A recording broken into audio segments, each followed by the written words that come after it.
વરસાદ પડતાની સાથે જ લોકો પ્રવાસન સ્થળે ફરવા જવાનું વિચારતા હોય છે. તો આજે આપણે ગુજરાતના કેટલાક ફરવાલાયક સ્થળની વાત કરીશું. આ સ્થળો વિશેની તમામ બાબત હું આજે તમને આ વિડીયોમાં જણાવીશ. પણ પહેલાં તમે ફટાફટ આ વિડીયોને શેર કરી દો. નમસ્કાર, ઝી 24 કલાકના ડિજિટલ પ્લેટફોર્મ પર આપનું સ્વાગત છે. હું છું આપની સાથે વત્સલ. હવે વાત કરીએ ફરવાલાયક સ્થળોની. પહેલું સ્થળ છે ઝરવાણી ધોધ, નર્મદા. નર્મદા ડેમ અને નદીના સામા કિનારે લગભગ 8 કિલોમીટરના અંતરે આવેલા ઝરવાણીનો ધોધ જંગલની વચ્ચે આવેલા ખૂબ જ રમણીય જગ્યાએ છે.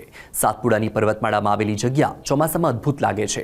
ચારે બાજુ લીલાછમ પર્વતો, ખેતરો અને ખડખડ વહેતા ઝરણા અને નદી મનને તાજગીથી ભરી દે છે.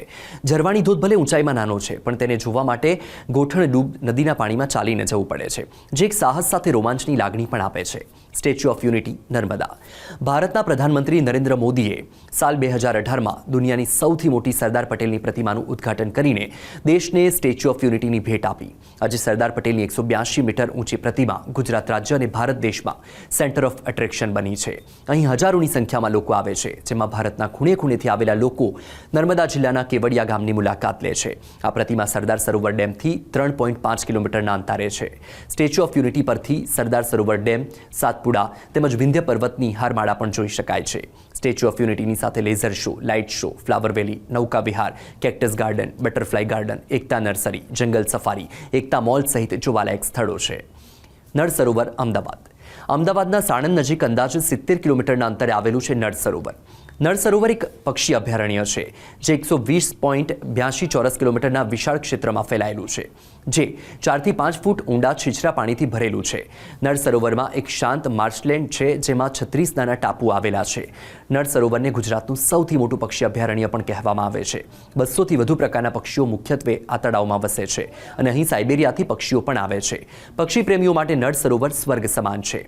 નળ સરોવરમાં ગુલાબી પેલિકન, ફ્લેમિંગો, ક્રેકર્સ, હન્ટ્સ, સફેદ સ્ટોર્ક સહિતના વિવિધ જાતના પક્ષીઓ જોવા મળે છે. શિયાળા દરમિયાન આ સ્થળની મજા માણવા માટે મોટી સંખ્યામાં સહેલાણીઓ ઉમટી પડતા હોય છે, કારણ કે આ સમયગાળા દરમિયાન મોટી સંખ્યામાં વિદેશી પક્ષીઓ પણ અહીં વિસામો લેવા માટે આવતા હોય છે. ધોરડો, સફેદ રણ, કચ્છ. કચ્છનું સફેદ રણ આપણને જમીન પર જ ચંદ્ર પર હોઈએ તેવો સંપૂર્ણ અનુભવ કરાવે છે. અહીં ઘણા પ્રવાસો અને ઉત્સવોનું આયોજન કરવામાં આવતું હોય છે. અહીં કચ્છની પરંપરાગત કલાત્મક વસ્તુઓ પણ મળે છે. કચ્છનું સફેદ રણ માત્ર ગુજરાત જ નહીં, પરંતુ વિશ્વભરના લોકો માટે આકર્ષણનું કેન્દ્ર છે. ક્ષારના કારણે રણની રેતીનો ભૂખરો રંગ સફેદ થઈ જાય છે, અને ધરતીએ જાણે સફેદ ચાદર ઓઢી લીધી હોય તેવું દ્રશ્યમાન થાય છે. આથી આ રણને સફેદ રણ પણ કહેવામાં આવે છે. શીતળ ચાંદનીમાં આ રણનો નજારો કંઈક અલગ જ જોવા મળે છે. જાંબુઘોડા, પંચમહાલ.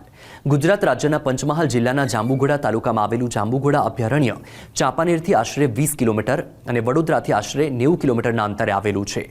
જાંબુઘોડા વાંસ, મહુડા, સાગ તેમજ અન્ય વનસ્પતિ સભર અભયારણ્ય છે. મે 1990ની સાલમાં તેને અભયારણ્ય તરીકે જાહેર કરવામાં આવ્યું હતું. આ વન વિવિધ પ્રાણી ઉપરાંત ઝેરી અને બિનઝેરી સરીસૃપોનું પણ આશ્રય સ્થાન છે. જાંબુઘોડા અભયારણ્યની એક લાક્ષણિકતા એ પણ છે કે તે પર્વતીય વિસ્તારમાં આવેલું એક જૂજ માનવ વસવાટ ધરાવતું અભયારણ્ય છે. એ જ કારણ છે કે અન્ય પ્રાકૃતિક સ્થળની સરખામણીએ આ સ્થળના પ્રાકૃતિક સૌંદર્યમાં અનેક ગણો વધારો થાય છે. ગાઢ જંગલની ટેકરીઓમાં તેમજ ખીણોમાં ઘણી આદિવાસી વસાહતો વસવાટ કરે છે.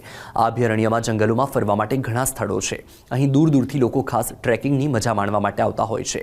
આ ઉપરાંત અહીં એક વન વિભાગનું આરામગૃહ, અભયારણ્ય, 2 જળાશયો પણ આવેલા છે. ગીરનું જંગલ, જૂનાગઢ. ગુજરાતનું સૌથી મોટું અભયારણ્ય વિસ્તાર એટલે ગીર. સાવજોની વસ્તી ધરાવતું આ અદ્ભુત સ્થળ પ્રવાસીઓને ખૂબ જ આકર્ષે છે. ગીરના જંગલોમાં વૈવિધ્યસભર વૃક્ષો જોવા મળે છે.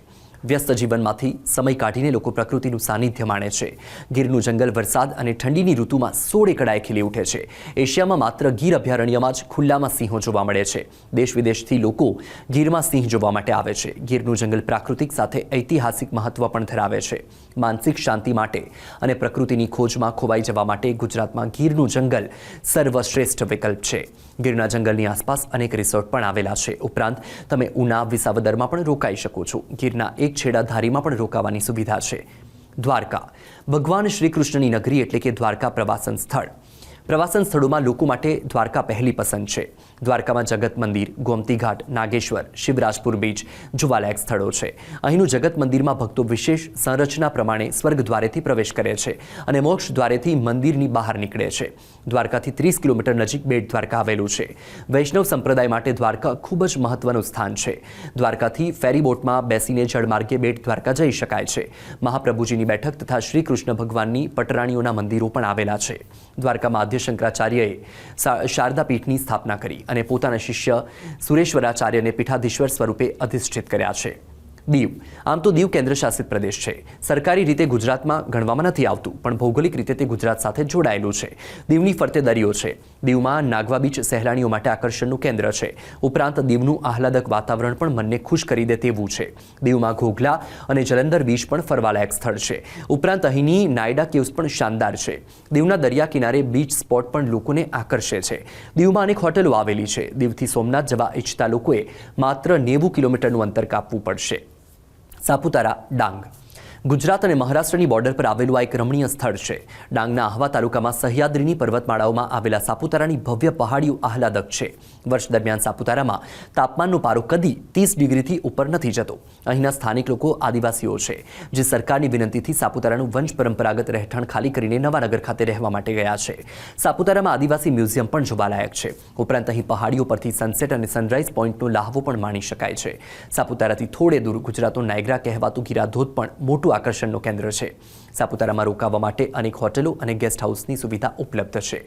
ડાંગ તો ગુજરાતનું પ્રાકૃતિક સૌંદર્ય અને નૈસર્ગિક વન સંપદાનો ભંડાર એટલે ડાંગ, જ્યાં Saputara hill station, Giradhodh, botanical garden, Don hills, Shabaridham, Dharampur hills આવેલા છે. ડાંગને કુદરતનું વરદાન મળેલું છે અને એટલે જ તેને ગુજરાતનું સ્વર્ગ કહેવામાં આવે છે. ડાંગ જિલ્લાનું મુખ્ય મથક આહવા છે. અહીં સાગ, સાદડ અને વાંસના ગાઢ જંગલો આવેલા છે. આ જિલ્લાની સરહદ મહારાષ્ટ્ર સાથે જોડાયેલી છે. અહીં અંબિકાપુરના, સર્પગંગા, ખાખરી, ગીરા નદી આવેલી છે. રાજ્યમાં સૌથી વધુ વરસાદ અહીં જ પડે છે. ડાંગ મોટાભાગે આદિવાસી વસ્તી ધરાવતો વિસ્તાર છે. અહીંનું હવામાન એકદમ ખુશનુમા રહે છે. કુદરતના ખોળે વસેલું હોવાના કારણે ગરમીમાં પણ અહીં 28 ડિગ્રીથી વધુ તાપમાન નથી રહેતું. ઉનાળામાં રજાઓ ગાળવા માટે ડાંગ સૌથી સારી જગ્યા છે. ચોમાસામાં પણ ખૂબ જ આહલાદક સ્થળ છે. તો આશા રાખું છું કે આ વિડીયો તમને પસંદ આવ્યો હશે. અને હા, આવી જ બીજી રસપ્રદ માહિતી મેળવવા માટે આપ જોડાયેલા રહો ઝી 24 કલાકના ડિજિટલ પ્લેટફોર્મ સાથે. નમસ્કાર.